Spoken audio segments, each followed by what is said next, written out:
ভাই এবার কিন্তু ভোটলা দিয়েন ভাই। Oh my god. এই এই থাম, এই থাম। এই কি হয়েছে? হ্যাঁ কি হয়েছে তোমাদের? কি হয়েছে মানে? এই আপনি দেখে শুনে গাড়ি চালাবেন না? লোকটা কি অবস্থা করলেন আপনি? হ্যাঁ এই আমি নেতার জামাই, কিভাবে গাড়ি চালাতে হয় সেটা তোমাদের কাছ থেকে আমাকে শিখতে হবে। তুই ভুল করে ফের তোরে বড় বড় কথা ব্যাঙ্গানে শেষ করে দেওয়া এই বিপ্লব ধরত করে। এই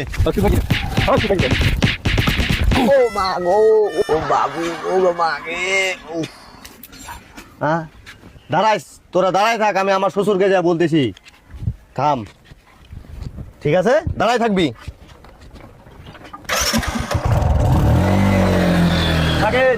এই এই কালকের বিচারটা আজকে ওটা শেষ করতে হবে। ঠিক আছে, সমস্যা নেই না তো। হ্যাঁ আসো। আসসালামু আলাইকুম আব্বা। কি খবর জামাই? শ্বশুর আব্বা, আপনার এলাকার লোকজন তো আমাকে পিটাইলো। কি? কার এত বড় সাহস আমার জামাইকে পিটায়? ওর কলিজাটাকে আমি মাপতে চাই, মাপতে। আসো আমার সাথে, আসো।